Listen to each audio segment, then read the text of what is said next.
जहां एक तरफ चीन दुश्मनों से लड़ने के लिए बना रहा है कमांड सेंटर अमेरिकी पेंटागन से 10 गुना बड़ा। जानेंगे क्या है मामला। तो वहीं दूसरी तरफ बांग्लादेश के लिए अब बड़ी संकट बनी तुलसी गबार्ड और बांग्लादेश के ऊपर डबल एक्शन होना शुरू हो चुका है। जानेंगे क्या चल रहा है यहाँ पर। जियोपॉलिटिक्स में बहुत कुछ चल रहा है, हमेशा की तरह जानने को मिलेगा बहुत कुछ। आइए जानते हैं इन खबरों को विस्तार से। दुनिया में वर्चस्व स्थापित करने के लिए चीन की तैयारियों को देखकर ऐसा लगता है जैसे उसका मकसद भविष्य में खुद को एक ऐसी शक्ति के तौर पर स्थापित करना है जिसके सामने कोई उठने का साहस न करे। अमेरिकी अधिकारियों ने दावा किया है कि पश्चिमी बीजिंग में चीन की सेना एक विशाल कमांड सेंटर का निर्माण कर रही है जो अमेरिकी पेंटागन से कम 10 गुना ज्यादा बड़ा है। अमेरिकी खुफिया एजेंसियों का मानना है कि ये विशाल परिसर चीन का युद्ध कमांड सेंटर होगा। फाइनेंशियल टाइम्स ने सैटेलाइट तस्वीरों के हवाले से सनसनीखेज रिपोर्ट दी है जिसकी जांच अब अमेरिकी खुफिया एजेंसियां कर रही हैं। फाइनेंशियल टाइम्स के मुताबिक चीन का ये कमांड सेंटर राजधानी बीजिंग से करीब 30 किलोमीटर दक्षिण पश्चिम में बन रहा है और ये निर्माण स्थल करीब 607 हेक्टेयर का है। सैटेलाइट तस्वीरों से पता चलता है कि यहाँ तेजी से काम चल रहा है। यहाँ बड़े बड़े गड्ढे हैं। मिलिट्री एक्सपर्ट्स को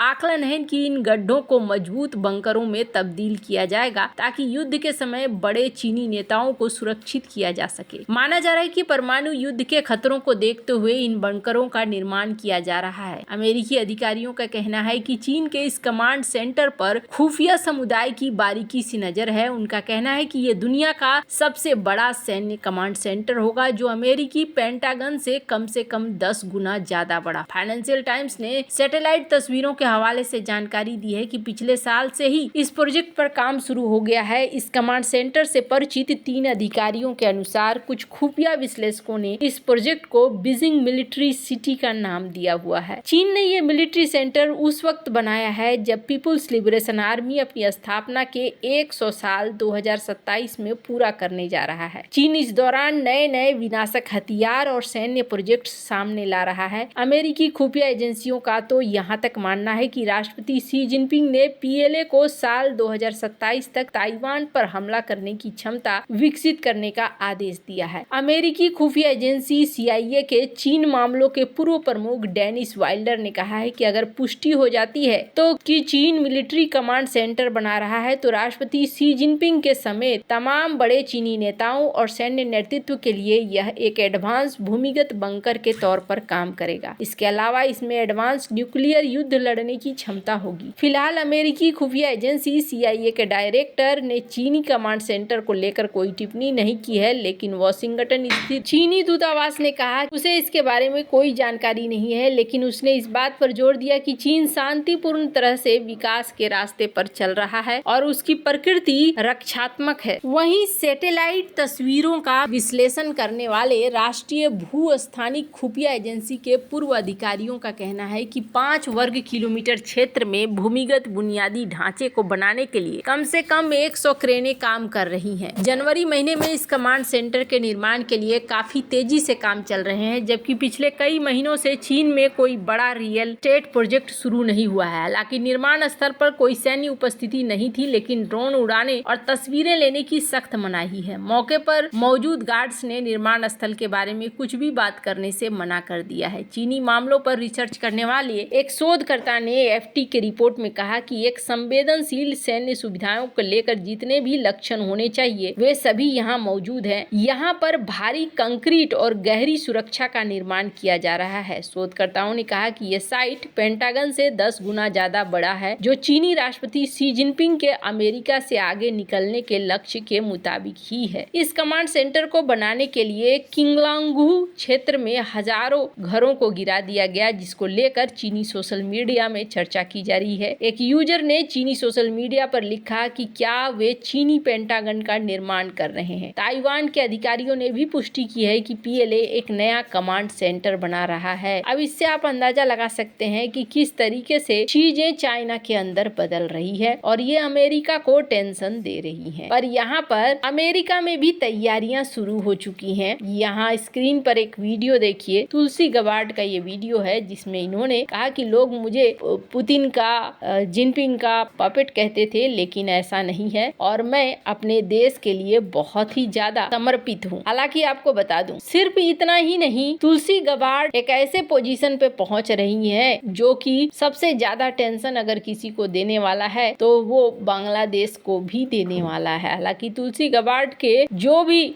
यहाँ चीजें हैं वो साफ साफ दिख रही हैं कि वो अपने नीतियों पर चलेंगी। इन्होंने एक बात को साफ कर दिया कि मेरा धर्म मेरे काम के बीच में नहीं आता है, इसलिए उस चीज को लेकर कभी इशू ना बनाएं। पर हाँ, बांग्लादेश को मैंने क्यों कहा कि बांग्लादेश के लिए ये मुश्किल भरी बात होगी, इसके पीछे कारण है। और बांग्लादेश इसलिए कारण है क्योंकि बांग्लादेश को लेकर पहले भी तुलसी गबार्ड ने यहाँ पर चीजों को कहा था। इन्होंने कहा था कि बांग्लादेश में जो भी ये सेक्युलर सरकार है या नहीं है, इनको सबसे ज्यादा ध्यान देने की जरूरत है कि इनको जो भी माइनॉरिटीज हैं उनको सहारा देने की जरूरत है। ट्रंप सरकार की बड़ी नियुक्तियों में से एक तुलसी गबार्ड ने अपने एक बयान में अपने लाखों भारतीय प्रशंसकों को हैरान और निराश किया है। राष्ट्रपति डोनाल्ड ट्रंप ने तुलसी गबार्ड के नेशनल इंटेलिजेंस का डायरेक्टर नॉमिनेट किया है। नेशनल इंटेलिजेंस के तहत CIA और FBI काम करती है। गुरुवार को तुलसी गबार्ड अमेरिकी सीनेट के सामने पेश हुई। अमेरिका में बड़े अधिकारियों की नियुक्ति को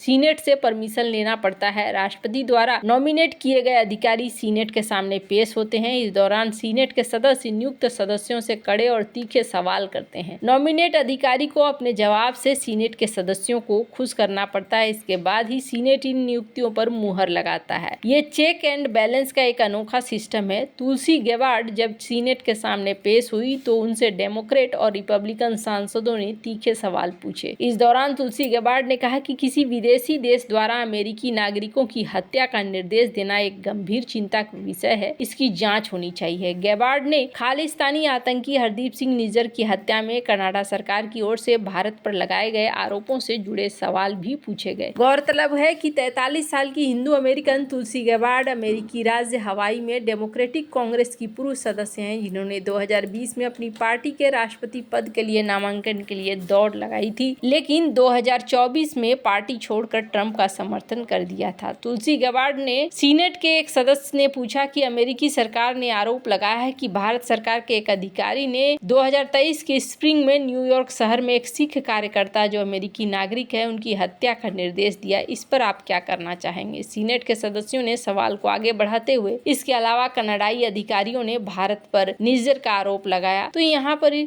भारत सरकार ने दोनों आरोपों का खंडन किया है। सीनेट के इन सवालों पर तुलसी गबार्ड ने भारत के स्टैंड से थोड़ा हटकर जवाब दिया। उन्होंने सीनेट की सेलेक्ट कमेटी ऑफ इंटेलिजेंस में अपने लिखित जवाब में कहा कि भारत हिंद प्रशांत क्षेत्र में एक महत्वपूर्ण और आर्थिक सुरक्षा साझेदार है। किसी भी विदेशी देश द्वारा अमेरिकी नागरिकों के खिलाफ, खास तौर पर अमेरिकी धरती पर ऐसा करना गलत है, इसलिए उसका जांच जरूर होना चाहिए। यहाँ पर इन्होंने अपनी बातों में भी साफ करते हुए कहा कि ये चीजें मुझे परेशान करता है, लेकिन मैं हिंदू धर्म का उपासक हूँ, कोई कनेक्शन नहीं है। इस चीज को भी साफ किया इन्होंने बांग्लादेश को लेकर कई बार मुखर होकर इस बात को कहा है, यानी कि बांग्लादेश के लिए और भी समस्याएं आएंगी। वैसे आपको क्या लगता है इन सब मामले में, आपकी क्या राय है? कमेंट कर जरूर बताएं। जल्द मिलते हैं अगले वीडियो में नई खबर के साथ।